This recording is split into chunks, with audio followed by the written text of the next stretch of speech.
Hello, everybody. Bill Murphy here from the Sports Insanity Network, and welcome to another edition of Murphy's View. Well, football season is here, folks. It's finally here.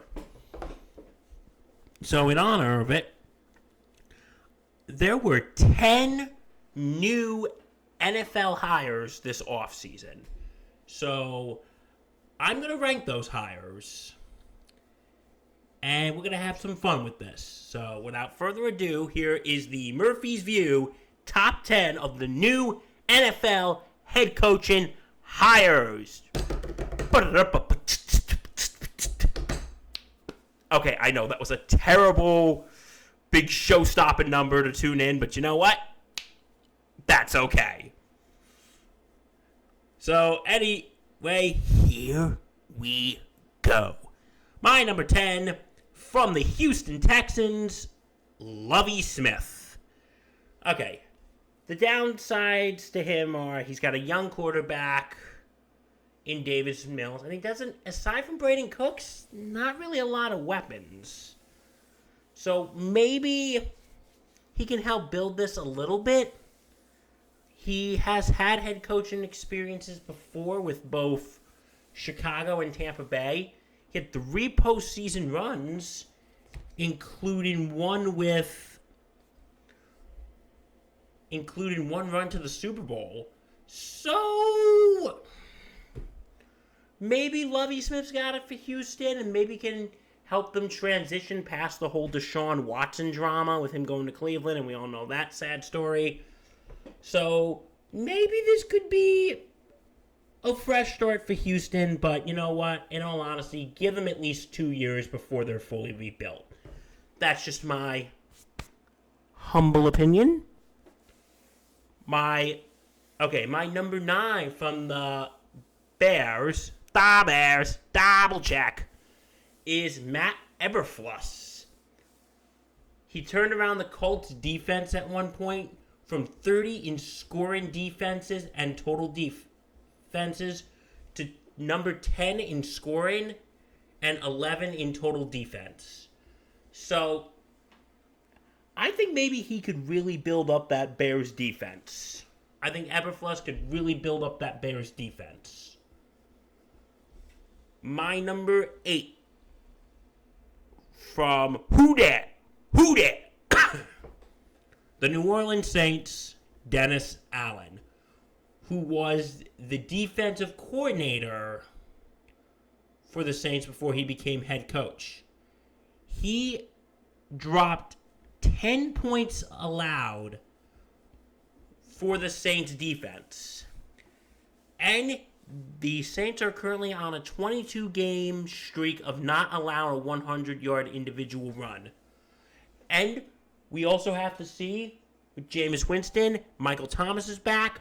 We gotta see how it's going to be this year with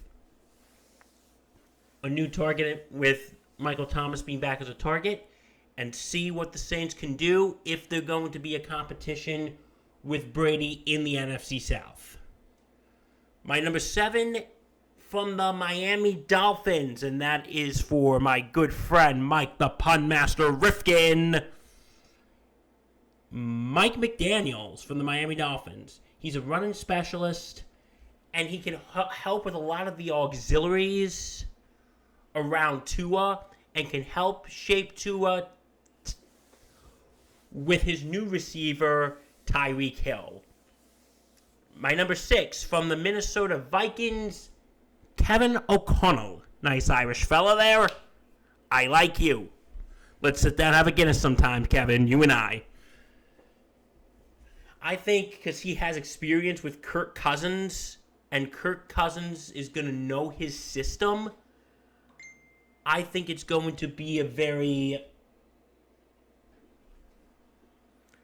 I think since they really know each other a lot, I think Kevin O'Connell is going to be a good addition to the Minnesota Vikings. My number 5, Todd Bowles for the Tampa Bay Bucks. I think Mr. Bowles can do a very, good job, especially with all the targets that he has, and of course, the immortal one, Tom Brady. and with Leonard, and also with Leonard Fournette, I think because he's got that team basically built around him. And I think he could really just continue to do great work with that defense over there. So that is why Bowles is at number 5. My number 4 is Josh McDaniels from the Las Vegas Raiders.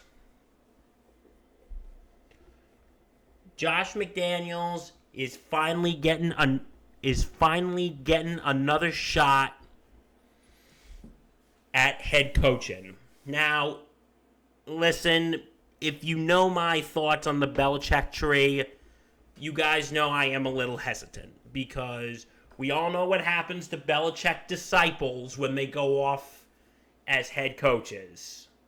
They end up blowing everything and they end up sucking.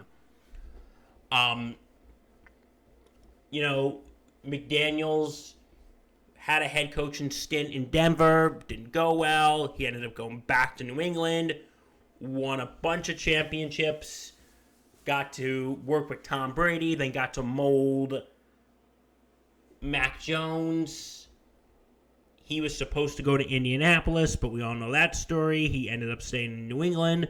So it probably got to the point where he was like, you know what? I'm not going to be Belichick's heir.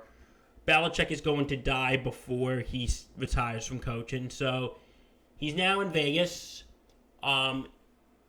Derek Carr is going to have great weapons with Chandler Jones and Devontae Adams. So I think that could really...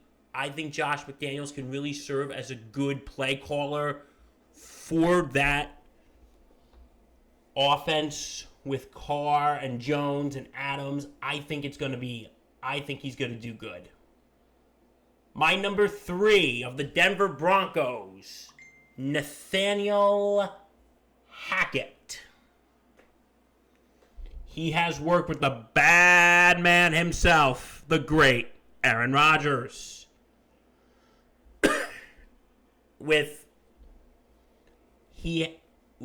Nathaniel Hackett, I think he is, when he went to the Packers as an offensive coordinator, he became the best scoring. It became the best scoring offense in 2020.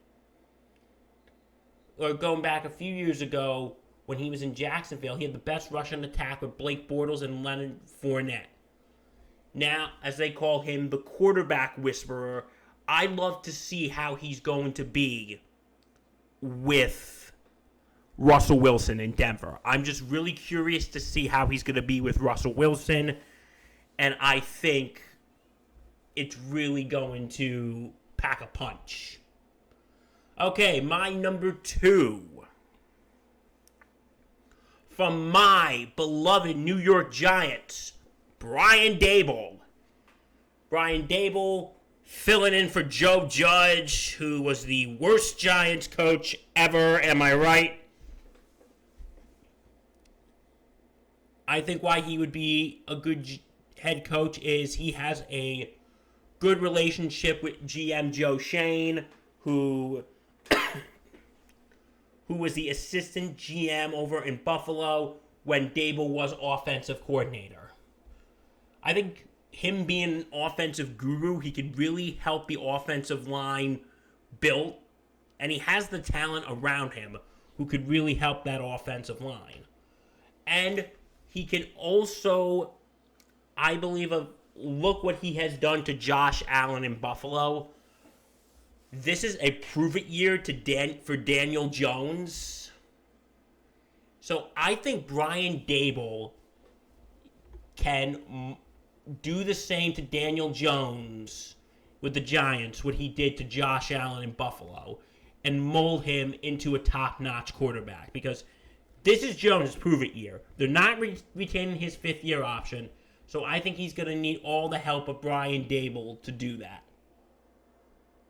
And my number 1 head coach hire of the offseason, drum roll please, Doug Peterson of the Jacksonville Jaguars. Last year, I said the Jaguars had the worst new hire with Urban Meyer. We all know how that experiment went. I believe Doug Peterson is the guy. He's a player's coach, builds personal relationships with with the teams. He's got Christian Kirk, Zay Jones, and Evan Ingram. We miss you, Evan. And I think now with his experience and with a Super Bowl title, I believe that Doug Peterson can mold Trevor Lawrence into an NFL quarterback.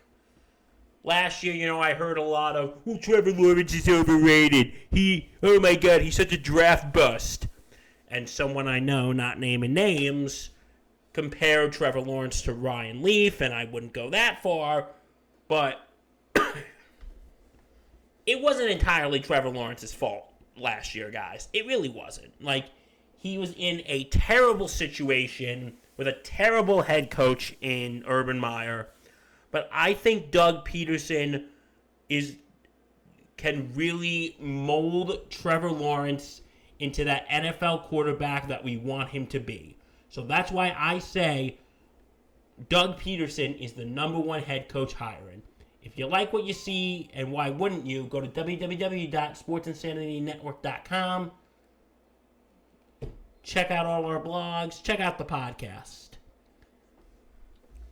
And I'm Bill Murphy. Hope you enjoyed this. Stay safe and take care.